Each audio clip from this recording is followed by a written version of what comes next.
Hi hello எப்படி இருக்கீங்க, நல்லா இருக்கிறீங்களா? இன்றைக்கி நான் கொண்டு வந்திருக்கிறது வந்து மாரி பொடின்னு. ஓகே, மாரி 200 கிராம், 6 முட்டை, okay, 1 litre milk for the room temperature.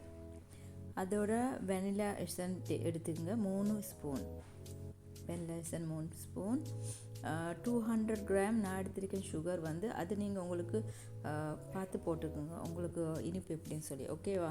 இது எல்லாம் போட்டு நல்லா மிக்ஸ் பண்ணுங்க, நல்லா பிளெண்டட் பண்ணிக்கோங்க. நல்லா எல்லாம் பிஸ்கட்லாம் நல்லா கரையை தட்டிக்கும் நல்லா பிளெண்ட் பண்ணுங்கள்.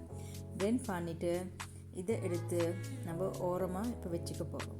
ஓகேவா? இது வச்சு செப்பரேட்டில் வச்சுங்க. சரி, இன்னொரு நான் இது எடுத்துருக்கேன். இதுலேயே தான் நான் அந்த பொடி நான் ஸ்டீம் பண்ண போகிறேன், அதனால தான் இதை எடுத்திருக்கேன். இதில் 4 ஸ்பூன் போடுங்க சுகர். இங்கே தண்ணி கொஞ்சம் கூட போடாமல் சுகரை வந்து நல்லா மில்க் பண்ணிக்கோங்க, கேரமல் தட்டிக்கணும். ஓகேவா? உங்களுக்கு தெரியும் தானே, கேரமல் புடிங் செய்ய போகல நம்ம எப்படி சுகரை வந்து கேரமல் பண்ணிக்குவோம், அந்த மாதிரி கேரமல் பண்ணிக்கோங்க. ஆனால் சூடு மிச்சம் வச்சுக்காதீங்க. அப்போ அந்த சுகர் வந்து டார்க் ஆச்சுன்னா கொஞ்சம் கசக்கும். ஓகேவா? இந்த மாதிரி ஸ்ப்ரெட் பண்ணிக்கோங்க.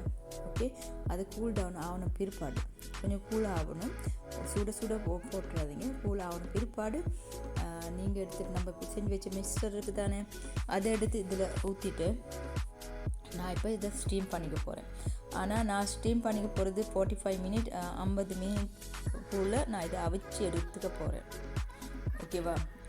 ஸ்டீம் பண்ண சொல்கிறது அவிச்சு எடுக்கிறது. நான் இந்த மாதிரி ஒரு பவுலில் தண்ணி எடுத்து அதில் உள்ள இதை வச்சுட்டு நான் அந்த ஸ்டீம் வெளியே போகாமல் 50 மினிட் நான் அவிச்சு எடுத்தேன். ஓகேவா? கணக்காக நல்லா கேக் மாதிரி இது வந்துடும். ஓகே, நீங்கள் ஒரு ஸ்பூன் இந்த பென்சில் பின் எடுத்து இந்த மாதிரி பாருங்கள், உள்ளுக்கு அவிஞ்சு இல்லாட்டி ஒட்டும். அவிஞ்சிருந்தால் இந்த பின் வந்து கிளியராக இருக்கும். அப்போ உங்களுக்கு தெரிஞ்சுக்கலாம் அவிஞ்சு இருக்குதா இல்லையான்னு சொல்லி. ஓகே, நான் இப்போ இதை பிளேட்டுக்கு மாற்றிக்க போகிறேன். ஓகேவா? பாருங்கள் எப்படி இருக்குன்னு சொல்லி நீங்களே பாருங்கள். நீங்களே பார்க்கக்குள்ள அவ்வளோ டேஸ்ட்டாக இருக்கும். இது வந்து கேரமல் தான், கேரமல் புடிங் தான். ஆனால் நான் வந்து செஞ்சது வந்து பிஸ்கட்டில். இது எங்கள் ஊர் மாரி பிஸ்கட். சரியா?